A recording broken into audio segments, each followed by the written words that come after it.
Good evening. In the coming months and hopefully years, this show is going to bring you information that is not available to the public, ladies and gentlemen, in any form. We will be a force for education of those who really have trouble understanding what's happening in the world, in our country, in our states, in our cities, and yes, even in our families. But we have to start somewhere, and there are two things that are absolutely required in the coming weeks and months for you to understand what's happening on this show. Because I'm not going to take one single second of precious time to recount my history or how I got to be here or anything else. I'm going to start right off the bat with an education for those who for many years have been living literally in fantasy land. The real world is much different than you have ever perceived it. For years I've been traveling around this country lecturing to the American people with a great faith in my heart that once they understand the real truth of the world, they will wake up, take back their power, and save this great nation. And that really brings us to tonight's subject. Since this is the first show ever of the hour of the time, and the time is our time, this hour, is the hour in which we will decide the future of ourselves, our family, our city, our state, and our nation. The two texts are a book entitled Behold a Pale Horse, written by me, William Cooper. It's 500 pages of the most well-documented, suppressed information that's ever been printed in the history of the world. This book is $24. Postage and handling is included, and you may write to the following address with your check or money order to purchase this book. Send it to Stan Barrington, Barrington, Post Office Box 889, Camp Verde, Arizona. Verde is Spanish for green, spelled V as in Victor, E-R-D-E. The zip code is 86322. That's Stan Barrington, Post Office Box 889, Camp Verde, Arizona, 86322. You can call Stan also at area code 602-567-6109. That's 602-567-6109. The other text for this program is the Constitution of the United States of America and the Articles and Amendment thereof. You are going to get that document tonight on this program, because without a knowledge of the Constitution of the United States of America, you cannot listen to this show and understand what is being said. You can't understand where we're coming from or what it is that we're trying to do. In fact, without an understanding, a knowledge of the Constitution of the United States of America, you really don't know anything about your own country. For you see, ladies and gentlemen, the United States of America is and resides within only one place, and that place is the Constitution of the United States of America and the Articles and Amendment thereof. There is no other United States of America. You can't find it by picking up a handful of dirt or crossing a border or talking to people or standing within a geographical area. All of the rights, the freedoms, everything that we hold dear about this country, and I mean everything, literally, resides within that document. The United States of America will cease to exist and vanish from the face of the earth if that document is destroyed, if it is changed, if it is burned, if any of those things happen, this country likewise will be changed, burnt, destroyed, shredded. Most Americans have either forgotten that fact or they were never taught that fact to begin with. The Constitution of the United States of America and the articles and amendment thereof are the United States of America. There is no other United States of America. That is why things are happening today that people don't understand. Everywhere I go throughout this great nation, people approach me and say, "Bill, I know something is wrong. I can feel it in my gut. I don't know what it is, Bill. Please tell me what is wrong." The first question I always ask them is, do you own a copy of the Constitution of the United States of America?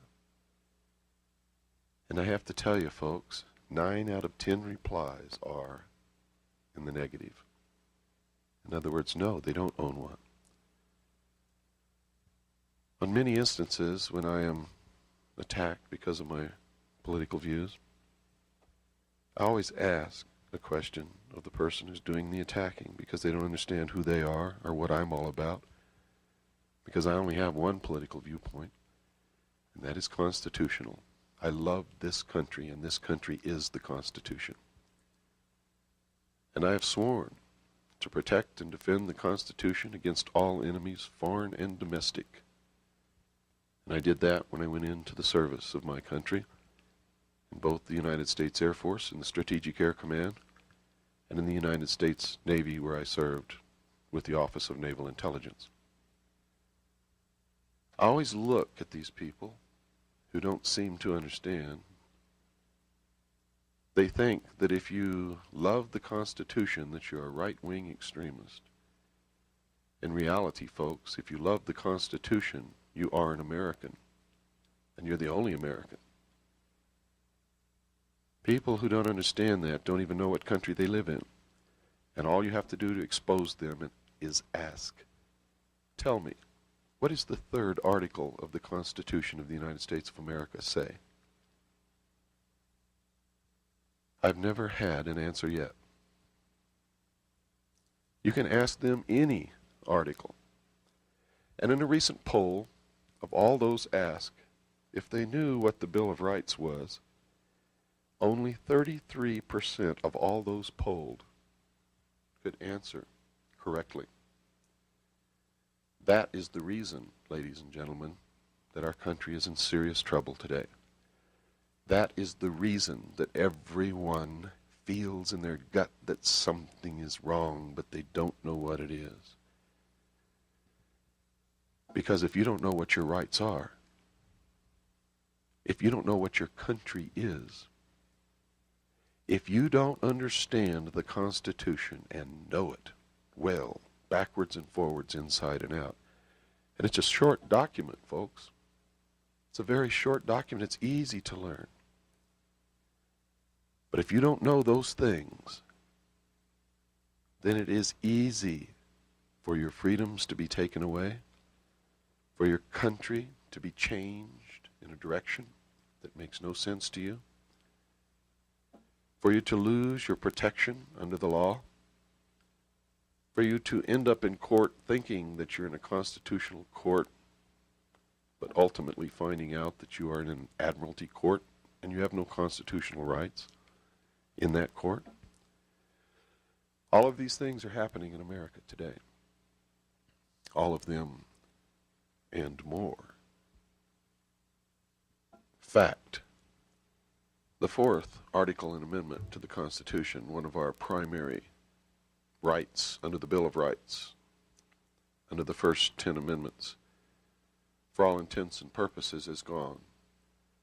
And you all have watched it happen right under your noses on programs like Cops, Top Cops, Detective Cops, 911 Cops, Lady Cops, SWAT Cops, Cop Cops, Grandma Cops. And you haven't said a thing about it. On the contrary, I have watched entire living rooms, couches full of people, families, applaud these wrongs in the name of getting the crime and drugs off the streets. You see, those of us who have served in the intelligence community know where the drugs come from and what they're all about. We also know what it was designed to do. The war on drugs is not a war on drugs, ladies and gentlemen. It's a war upon the Constitution of the United States of America. The fourth article and amendment gives us the freedom, the protection, the right to safety and to be secure in our person and in our papers and in our belongings. And it guarantees that no cop from any precinct or any ward or any police station can just come in off the street, bash down our door, rip open our mattresses, search our person and our closets, tear up our floorboards, just because he doesn't like us. No, the Constitution specifically states, as you will hear, that there must be a warrant issued. It must be signed by a judge. And it must be issued upon probable cause. It must name the exact location to be searched and the exact articles to be seized. The Constitution also gives us protection against the seizure of our private property, because it states that no property shall be seized without just compensation. However, every Friday and Saturday night, you all sit there in your chairs and you watch all of these things being violated. Police breaking down doors without identifying themselves. They rush in, they rip the house apart, they search everything. It's against the Constitution, the basic rights, freedoms guaranteed to us in this country. The reason why you allow it to happen and you cheer them on is because they're doing it to minorities, blacks, what some people would call poor white trash, minorities, Haitians, Puerto Ricans, Hispanics. And because you're basically racist at heart, you say, get those suckers, throw them in jail. What you don't understand, though, is when you take away the rights of any single one of us, any one citizen in this entire country, you have taken the rights of all. And by your passive acceptance, after you have been shown what is happening, you establish the law again in the common law that you no longer have those rights. That is a legal fact, ladies and gentlemen. If you do not stand up and claim your rights the moment you see them violated, it can be construed in law that you no longer are entitled to those rights. That's the reason they're showing you on television constantly, so that they will have a legal case to say that the American people accepted it. And by their passive acceptance, they have, in effect, changed the law and have no rights. Wake up. Please wake up. There are those who want to take it all away from us. And they want to establish what they call a new world order. A one-world, totalitarian, socialist government wherein each of us will be controlled on a 24-hour-a-day basis and will, in fact, be chained to a computer in a system of cashless debt which will be more cruel than any prison that has ever been built. But that's a subject for another program. Tonight, as I promised you earlier, I'm going to give you something. Something many of you have never had. something that you felt was missing in your life, and that is a reason to live. A reason to keep going no matter what, a reason to fight, a reason to do anything that you need to do. Hope, the understanding of what you are and what your roots are and what this country is all about. I give you, ladies and gentlemen, now your country. This is your country. Record it, listen to it, play it over and over again. Ladies and gentlemen, the living Constitution of the United States of America.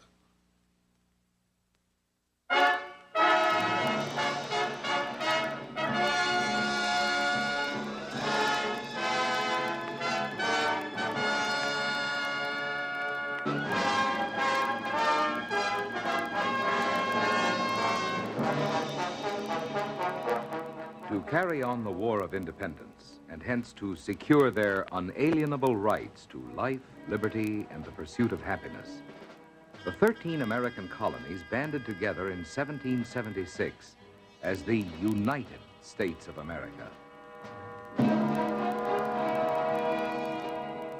When the war was finally won, the new nation was confronted by many grave responsibilities. And it was soon realized that a strong federal government was needed to represent the mutual interests of the states and protect the rights of individual citizens. In 1787, delegates from the states met in Philadelphia to draw up a constitution adequate to the needs of the Union. The 55 delegates included such men as Benjamin Franklin, James Madison, Alexander Hamilton, and George Washington. It took them 4 full months to complete their task.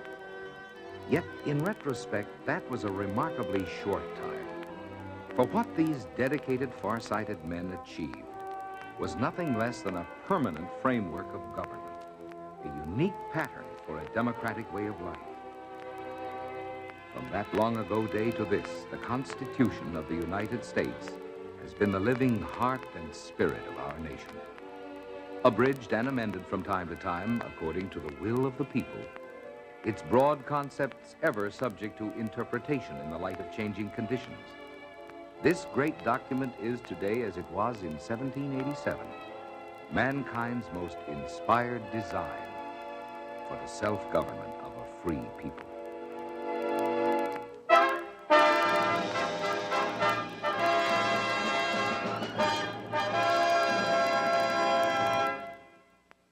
The supreme law of the land, the living Constitution of the United States. We, the people of the United States, in order to form a more perfect union, establish justice, ensure domestic tranquility, provide for the common defense, promote the general welfare, and secure the blessings of liberty to ourselves and our posterity, do ordain and establish this Constitution for the United States of America. The first 3 articles of the Constitution provide for the 3 branches of the federal government: legislative, executive, and judicial. Article 1. All legislative powers herein granted shall be vested in a Congress of the United States, which shall consist of a Senate and House of Representatives. The House of Representatives shall be composed of members chosen every 2nd year by the people of the several states. No person shall be a representative who shall not have attained to the age of 25 years and been 7 years a citizen of the United States, and who shall not, when elected, be an inhabitant of that state in which he shall be chosen. Representatives shall be apportioned among the several states which may be included within this union, according to their respective numbers.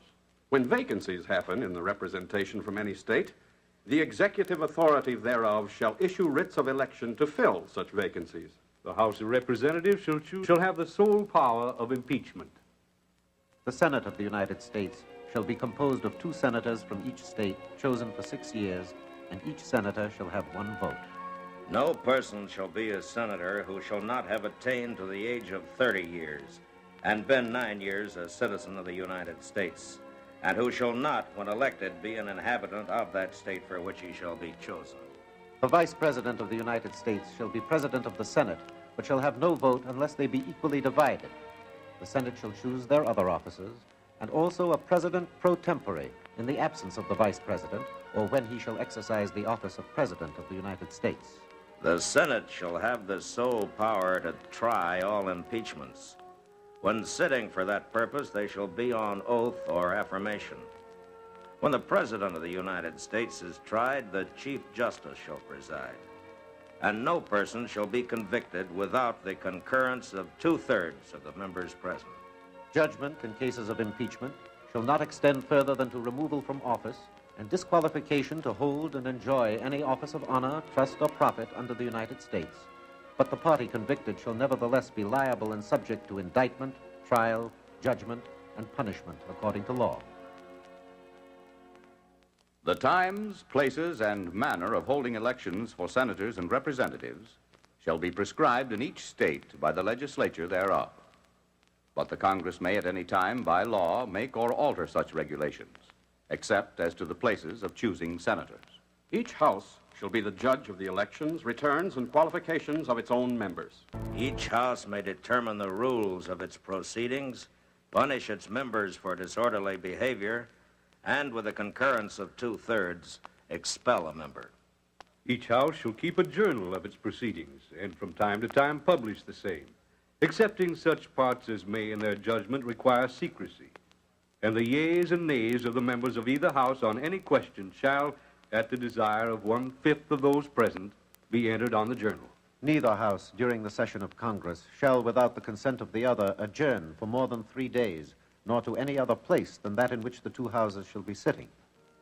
The senators and representatives shall receive a compensation for their services, to be ascertained by law and paid out of the Treasury of the United States.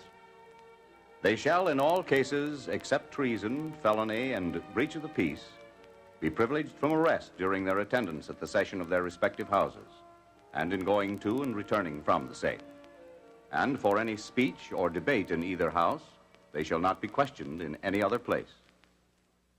All bills for raising revenue shall originate in the House of Representatives. But the Senate may propose or concur with amendments as on other bills.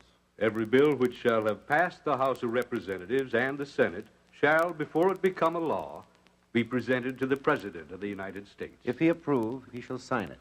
But if not, he shall return it with his objections to that House in which it shall have originated, who shall enter the objections on their journal and proceed to reconsider it. If after such reconsideration 2/3 of that House shall agree to pass the bill, it shall be sent together with the objections to the other House, by which it shall likewise be reconsidered. And if approved by 2/3 of that House, it shall become a law. But in all such cases, the names of the persons voting for and against the bill shall be entered on the journal of each House respectively. If any bill shall not be returned by the President within 10 days, Sundays excepted, it shall be a law, in like manner as if he had signed it, unless the Congress by their adjournment prevent its return, in which case it shall not be a law.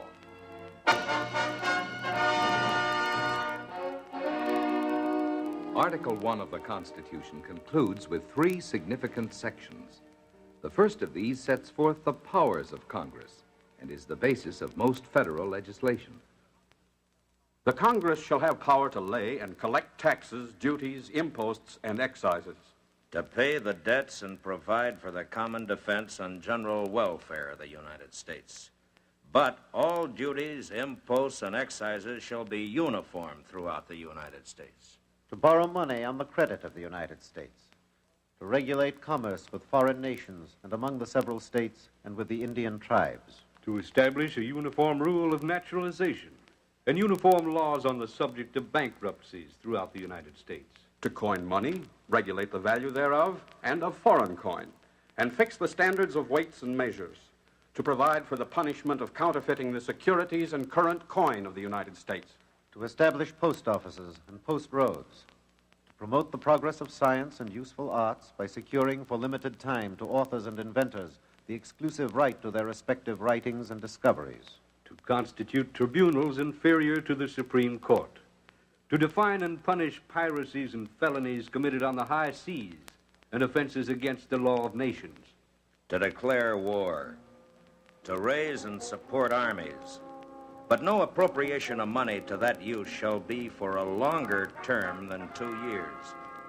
To provide and maintain a navy. To make rules for the government and regulation of the land and naval forces.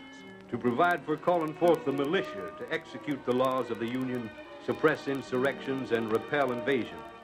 To provide for organizing, arming, and disciplining the militia, and for governing such part of them as may be employed in the service of the United States, reserving to the states, respectively, the appointment of the officers and the authority of training the militia according to the discipline prescribed by Congress. To exercise exclusive legislation over such district as may become the seat of the government of the United States, and to exercise like authority over all places purchased by the consent of the legislature of the state in which the same shall be, for the erection of forts and other needful buildings. And to make all laws which shall be necessary and proper for carrying into execution the foregoing powers, and all other powers vested by this Constitution in the government of the United States, or in any department or officer thereof. Having granted these powers to the federal government, the Constitution next imposes limitations to protect certain fundamental rights of the people. The privilege of the right of habeas corpus shall not be suspended, unless, when in cases of rebellion or invasion, the public safety may require it. No bill of attainder or ex post facto law shall be passed. No capitation or other direct tax shall be laid unless in proportion to the census.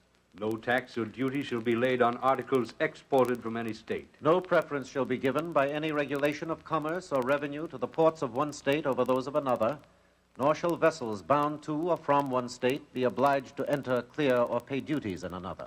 No money shall be drawn from the Treasury but in consequence of appropriations made by law. And a regular statement and account of the receipts and expenditures of all public money shall be published from time to time. No title of nobility shall be granted by the United States, and no person holding any office of profit or trust under them shall, without the consent of the Congress, accept any present, emolument, office, or title of any kind whatsoever from any king, prince, or foreign state. The last section imposes limitations on the powers of the states.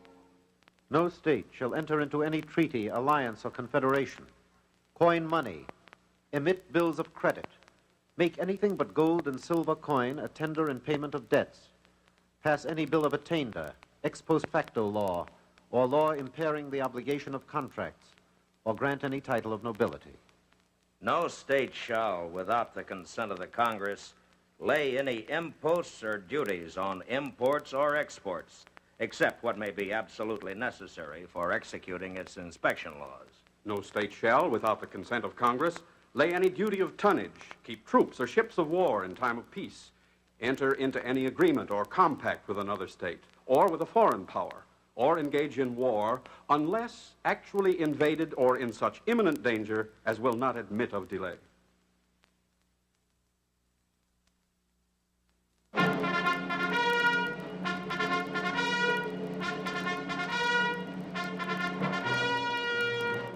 Article 2 provides for the executive branch of the government. The executive power shall be vested in a President of the United States of America. He shall hold his office during the term of 4 years, together with the Vice President, chosen for the same term. Each state shall appoint a number of electors, equal to the whole number of senators and representatives to which the state may be entitled in the Congress.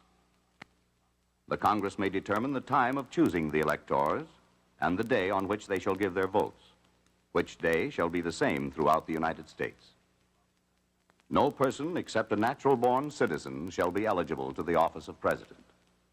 Neither shall any person be eligible to that office who shall not have attained to the age of 35 years and been 14 years a resident within the United States.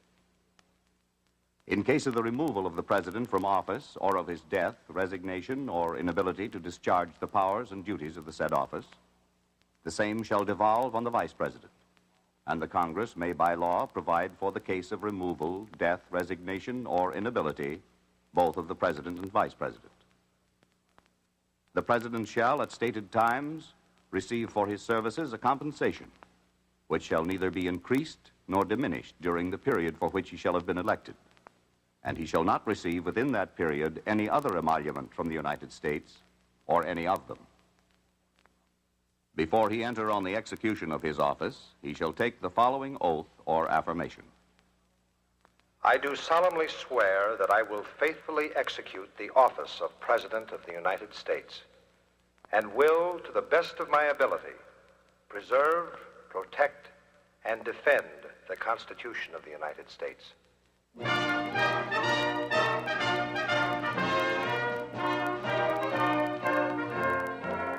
The President shall be Commander-in-Chief of the Army and Navy of the United States and of the militia of the several states when called into the actual service of the United States.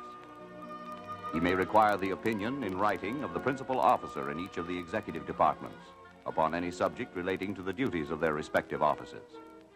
And he shall have power to grant reprieves and pardons for offenses against the United States, except in cases of impeachment.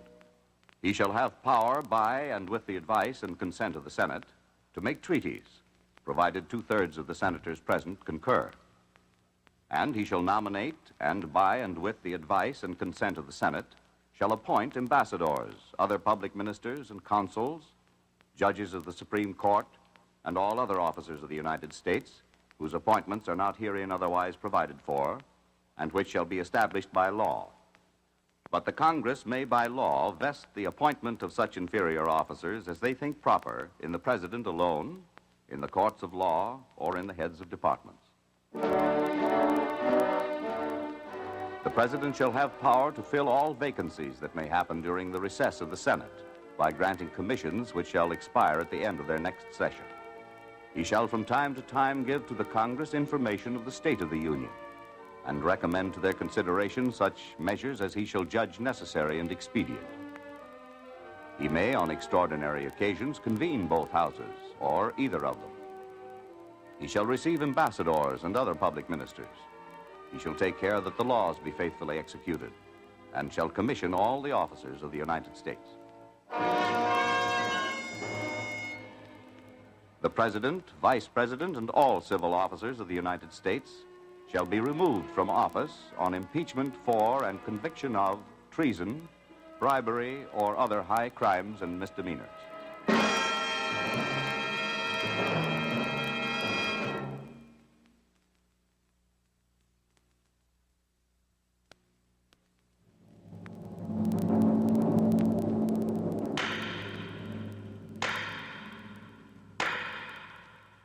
Article 3 provides for the judicial branch of the government.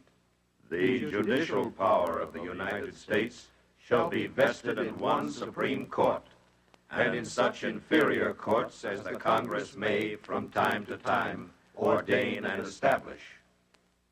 The judges, both of the Supreme and inferior courts, shall hold their offices during good behavior, and shall at stated times receive for their services a compensation which shall not be diminished during their continuance in office. The judicial power shall extend to all cases in law and equity arising under this Constitution, the laws of the United States, and treaties made or which shall be made under their authority.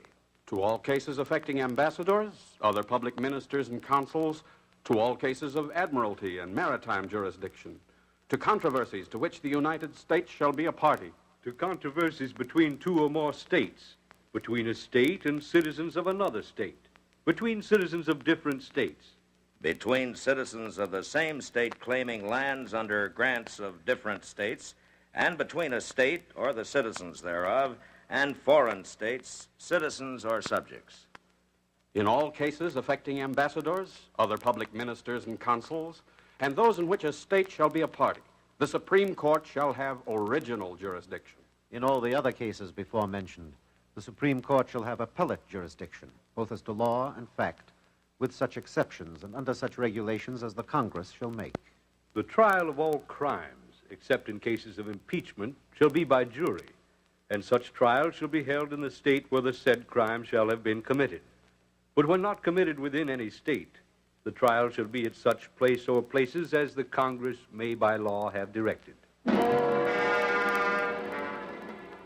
Treason against the United States shall consist only in levying war against them or in adhering to their enemies, giving them aid and comfort. No person shall be convicted of treason unless on the testimony of 2 witnesses to the same overt act, or on confession in open court. The Congress shall have power to declare the punishment of treason.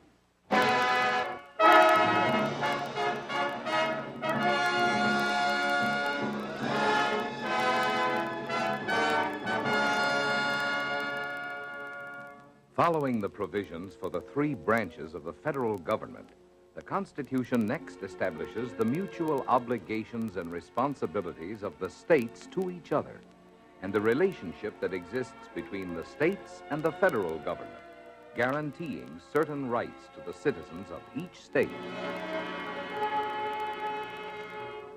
Article 4. Full faith and credit shall be given in each state to the public acts, records, and judicial proceedings of every other state. And the Congress may, by general laws, prescribe the manner in which such acts, records, and proceedings shall be proved, and the effect thereof. The citizens of each state shall be entitled to all privileges and immunities of citizens in the several states. A person charged in any state with treason, felony, or other crimes, who shall flee from justice and be found in another state, shall, on demand of the executive authority of the state from which he fled, be delivered up, to be removed to the state having jurisdiction of the crime. New states may be admitted by the Congress into this union, but no new state shall be formed or erected within the jurisdiction of any other state, nor any state be formed by the junction of 2 or more states or parts of states without the consent of the legislature of the states concerned, as well as of the Congress. The Congress shall have power to dispose of and make all needful rules and regulations respecting the territory or other property belonging to the United States. The United States shall guarantee to every state in this union a republican form of government, and shall protect each of them against invasion, and on application of the legislature or of the executive, when the legislature cannot be convened, against domestic violence.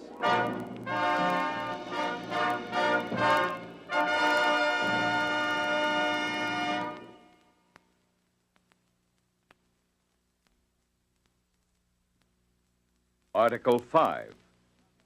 The Congress, whenever 2/3 of both houses shall deem it necessary, shall propose amendments to this Constitution, or on the application of the legislatures of 2/3 of the several states, shall call a convention for proposing amendments, which in either case shall be valid to all intents and purposes as part of this Constitution when ratified by the legislatures of 3/4 of the several states, or by conventions in 3/4 thereof, as the one or the other mode of ratification may be proposed by the Congress, provided that no state, without its consent, shall be deprived of its equal suffrage in the Senate.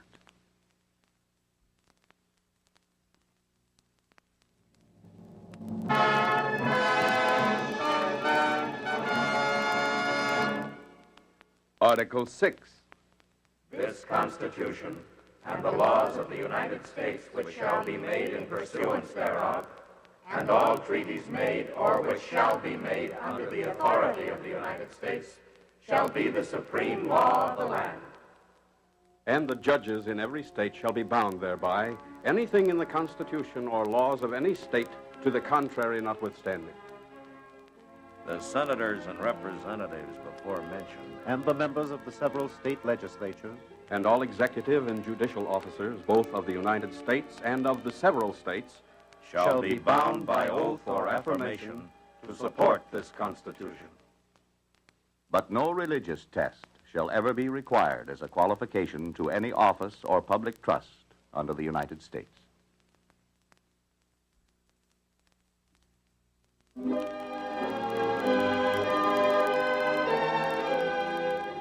It was a truly inspired design of government that the Convention of 1787 created. And yet, as many of the delegates were aware, it had one basic weakness. The Constitution was not explicit enough about the rights of individuals. Time and again in the state conventions to which the Constitution was submitted for approval, the need for additional safeguards was urged. In the case of several states, ratification of the Constitution resulted only after assurances were given that these safeguards would be provided by early amendment. This was the first order of business of the first session of the First Congress of the United States. In September of 1789, the Congress submitted to the states a group of proposed amendments which would protect and preserve certain fundamental rights of the people against encroachment by the newly created federal government. These proposed additions to the Constitution were known as the Bill of Rights, a name which has lasted through the ages and become a living symbol of democratic free government throughout the world. As ratified by the states, these are the first 10 amendments to the Constitution. Amendment 1. Congress shall make no law respecting an establishment of religion or prohibiting the free exercise thereof, or abridging the freedom of speech or of the press, or the right of the people peaceably to assemble and to petition the government for redress of grievances. Amendment 2. A well-regulated militia being necessary to the security of a free state, the right of the people to keep and bear arms shall not be infringed. Amendment 3. No soldier shall, in time of peace, be quartered in any house without the consent of the owner, nor in time of war, but in a manner to be prescribed by law. Amendment 4. the right of the people to be secure in their persons, houses, papers, and effects against unreasonable searches and seizures shall not be violated. And no warrant shall issue but upon probable cause, supported by oath or affirmation, and particularly describing the place to be searched and the persons or things to be seized. Amendment 5. No person shall be held to answer for a capital or otherwise infamous crime unless on a presentment or indictment of a grand jury, except in cases arising in the land or naval forces or in the militia, when in actual service in time of war and public danger. Nor shall any person be subject for the same offense to be twice put in jeopardy of life or limb. Nor shall be compelled in any criminal case to be a witness against himself. Nor be deprived of life, liberty, or property without due process of law. Nor shall private property be taken for public use without just compensation. Amendment 6.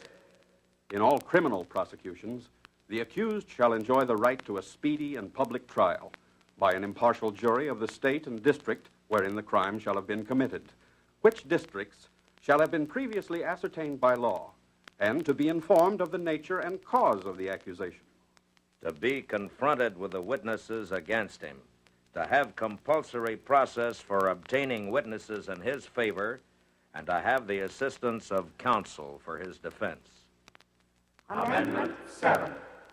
In suits at common law, where the value in controversy shall exceed $20, the right of trial by jury shall be preserved, and no fact tried by a jury shall be otherwise re-examined in any court of the United States than according to the rules of common law. Amendment 8. Excessive bail shall not be required, nor excessive fines imposed, nor cruel and unusual punishments inflicted. Amendment 9. The enumeration in the Constitution of certain rights shall not be construed to deny or disparage others retained by the people. Amendment 10. The powers not delegated to the United States by the Constitution, nor prohibited by it to the states, are reserved to the states respectively or to the people.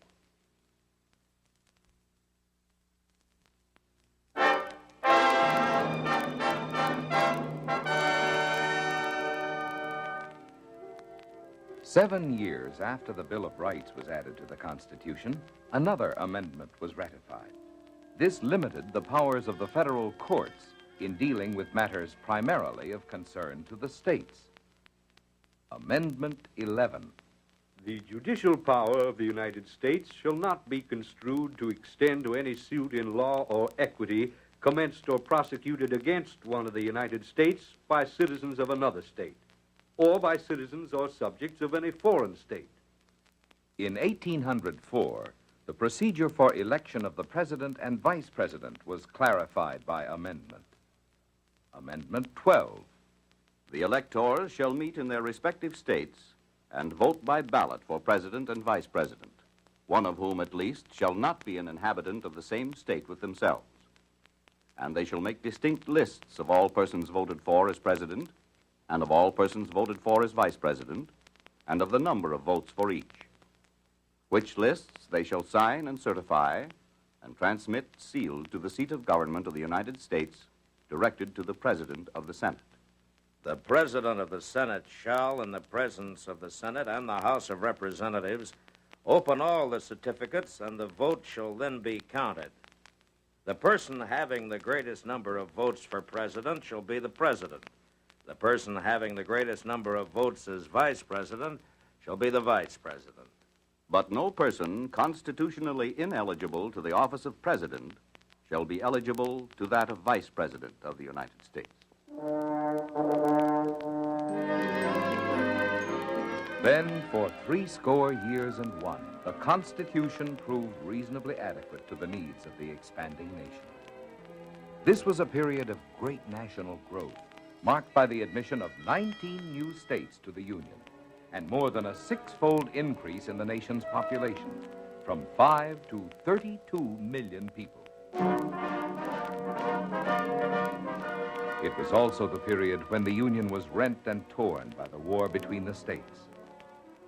In the aftermath of that war came the 3 Reconstruction Amendments. The first of these is Amendment 13.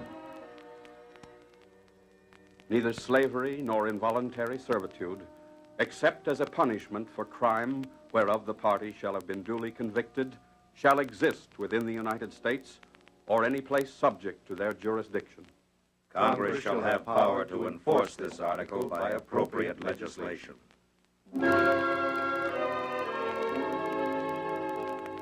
Amendment 14. All persons born or naturalized in the United States and subject to the jurisdiction thereof are citizens of the United States and of the state wherein they reside.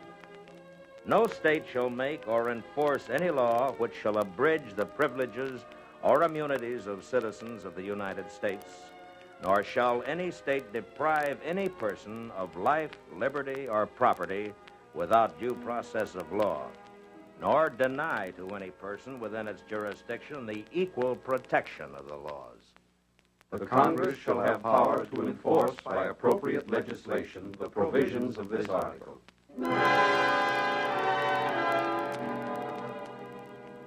Amendment 15.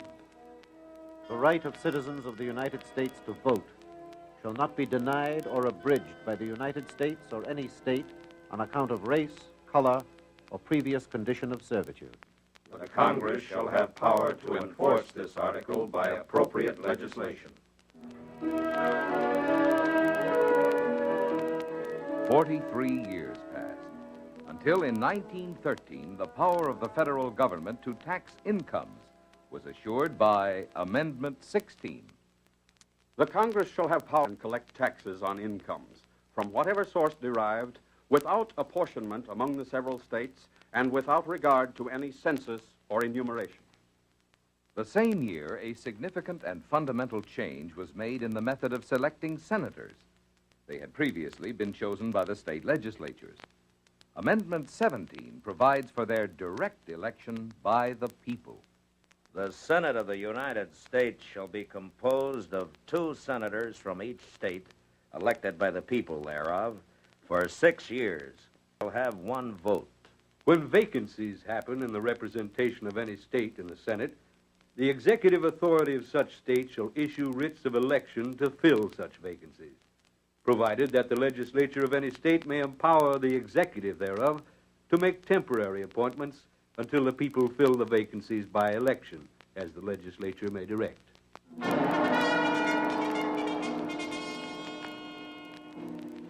The problems and pressures of World War I changed the thinking of people everywhere. In the United States, 2 controversial amendments to the Constitution were proposed, fervently argued, and ultimately ratified. Amendment 18, which prohibited the manufacture and sale of intoxicating liquors, was subsequently repealed. Amendment 19. The right of citizens of the United States to vote shall not be denied or abridged by the United States or by any state on account of sex. The Congress shall have power by appropriate legislation to enforce the provisions of this article. In 1933, the need for 2 more amendments was recognized, and they were enacted by the people. Amendment 20 modernizes certain of the Constitution's original provisions to bring them in line with the realities and requirements of the 20th century, and thus provide for a more efficient functioning of the federal government. The terms of the President and Vice President shall end at noon on the 20th day of January, and the terms of Senators and Representatives at noon on the 3rd day of January. The Congress shall assemble at least once in every year. And such meeting shall begin at noon on the 3rd day of January, unless they shall by law appoint a different day. If at the time fixed for the beginning of the term of the President-elect shall have died, the Vice President-elect shall become President. If a President shall not have been chosen before the time fixed for the beginning of his term, or if the President-elect shall have failed to qualify, then the Vice President-elect shall act as President until a President shall have qualified. And the Congress may by law provide for the case wherein neither a President-elect nor a Vice President-elect shall have qualified, declaring who shall then act as President, or the manner in which one who is to act shall be elected. And such person shall act accordingly until a President or a Vice President shall have qualified. Then, for the first and only time in history, an amendment to the Constitution was nullified by subsequent amendment. The 18th Amendment and the so-called Volstead Act, which had established national prohibition, were repealed by Amendment 21. But at the same time, the people extended to the states complete authority to restrict at their option the sale of alcoholic beverages. Amendment 21. The transportation or importation into any state, territory, or possession of the United States for delivery or use therein of intoxicating liquors in violation of the laws thereof is hereby prohibited. In 1951, following Franklin Roosevelt's precedent-shattering 4-time election as president, the 22nd Amendment to the Constitution was passed. No person shall be elected to the office of the President more than twice, and no person who has held the office of President or acted as President for more than 2 years of a term to which some other person was elected President shall be elected to the office of the President more than once. On April 3, 1961, the 23rd, and as of now, the last amendment to the Constitution went into effect, which for the first time authorized residents of the District of Columbia to participate in the election of the President and the Vice President of the United States.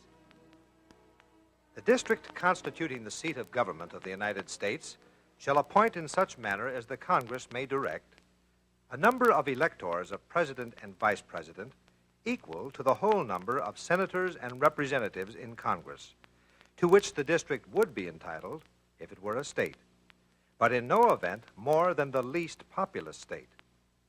They shall be in addition to those appointed by the states, but they shall be considered, for the purposes of the election of President and Vice President, to be electors appointed by a state. And they shall meet in the district and perform such duties as provided by the 12th article of amendment.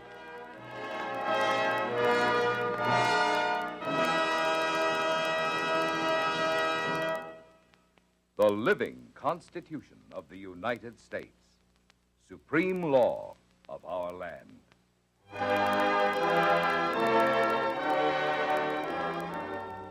I pledge allegiance to the flag of the United States of America and to the republic for which it stands, one nation, under God, indivisible, with liberty and justice for all.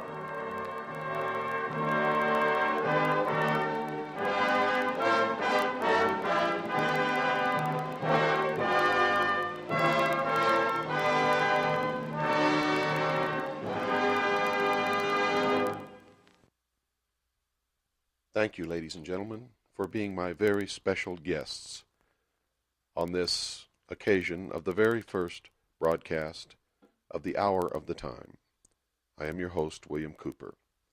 We will broadcast this show every Monday, Tuesday, and Wednesday night from 9 until 10 p.m. Central Time by satellite on SpaceNet 2, Channel 7, 7.5 audio. If you would like to inquire about available videotapes, my book, and other information, call Stan Barrington at 602-567-6109 or write to Stan at Post Office Box 889, Camp Verde, Arizona 86322. Good night, and God bless you all.